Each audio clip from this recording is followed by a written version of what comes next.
అందరికీ నమస్కారం అండి. ఈ రోజులలో ఈ బైబిల్ పట్టుకొని చాలామంది జనాలు ఏం చెప్తుంటారంటే ఒక అబద్ధ సాక్ష్యం చెప్తుంటారు.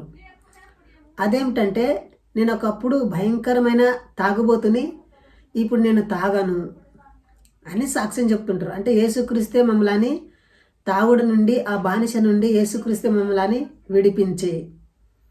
మళ్ళీ ఒకటేమంటే నేను భయంకరమైన పాపిని, మరి ఆ పాపపు నుండి యేసుక్రీస్తు నన్ను విడిపించే అని ఒక దొంగ సాక్ష్యాలు అని చెప్తుంటారు.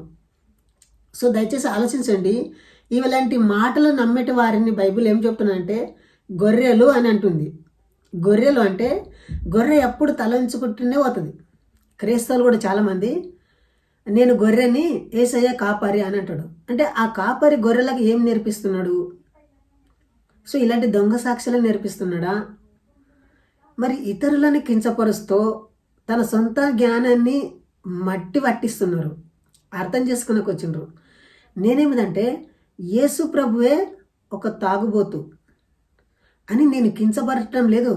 బైబిల్లో ఉన్నది అదే నేను చదివినిపిస్తున్నా. అక్కడ ఏమైతే రాసిండ్రు కదా అది ఉన్నది ఉన్నట్టే మీకు చెప్తున్నా. దయచేసి ఇలాంటి మాటలు మీరు ఎక్కడ వినలేరు. నా ఛానల్ని సబ్స్క్రైబ్ చేసి లైక్ చేయండి. ఎందుకంటే ఇలాంటి మాటలు మీరు వింటారు. ఈ బైబిల్లో ఉన్నది ఉన్నతని బోధిస్తుంటా.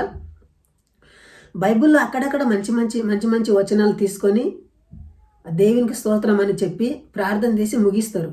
కానీ బైబిల్ ఏం చెప్తుంది? నిజానికి మానవునికి, సాటి మానవునికి బైబిల్ ఏం నేర్పిస్తుంది అది తెలియాలి కదా.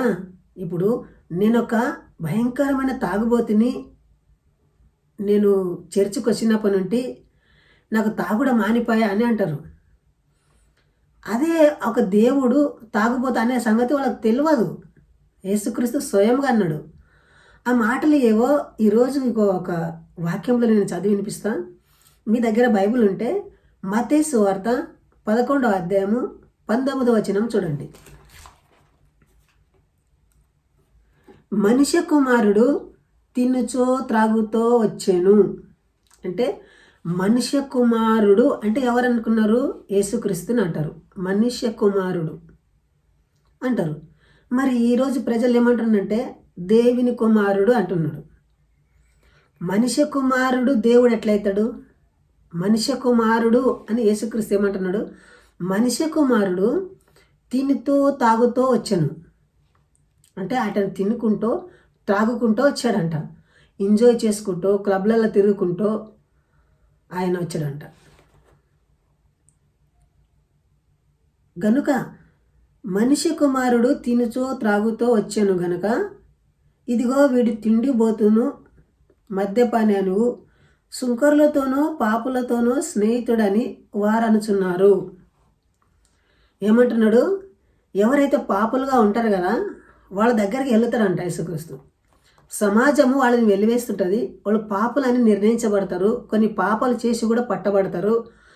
అలాంటి వారి దగ్గర పోయి నివసిస్తున్నాడు అంటే ఇతని. అరే నీకు నేను ఉండరా, నేను పరిశుద్ధిని అంటున్నాడంట. ఏం చేసి అంటున్నాడు? ఒక తాగి అంటుంటాడు. ఒక తాగిపోతూ తిండిపోతూ అయ్యి వాళ్ళ దగ్గరికి వెళ్తున్నాడు.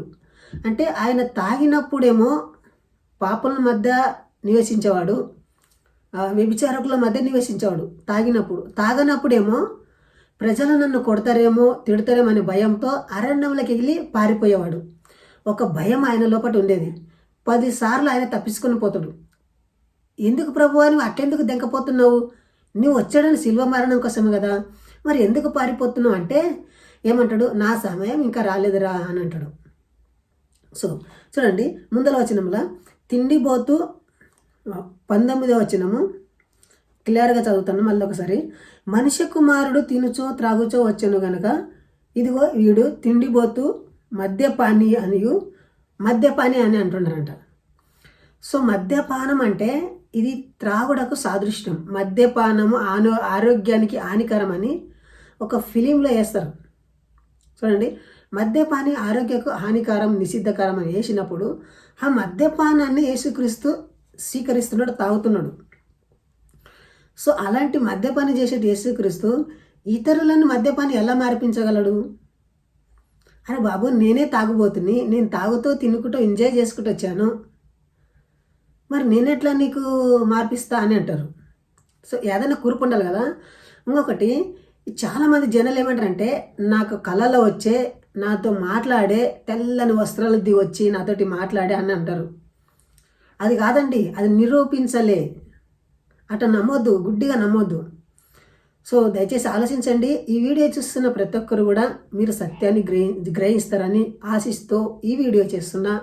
కానీ ఈ వీడియో ఎవరిని ఉద్దేశించి కాదు, ఎవరిని కించపరచడం కానీ అనే వ్యతిరేకంతో కానీ నా మాటలు కాదు. నేను ఏమైతే ఉన్నాయో బైబిల్లో ఉన్నది చదివి వినిపించిన. ఒకవేళ నేనేమైనా చెప్పేది తప్పై ఉంటే మీరు కామెంట్ రూపంలో నాకు కామెంట్ చేయండి. వీలైన వాళ్ళు ఫోన్ చేసి కూడా నాకు మాట్లాడచ్చు. సో ఇంతవరకు ఈ వీడియో చూసినందుకు జై హింద్, వందే మాతరం.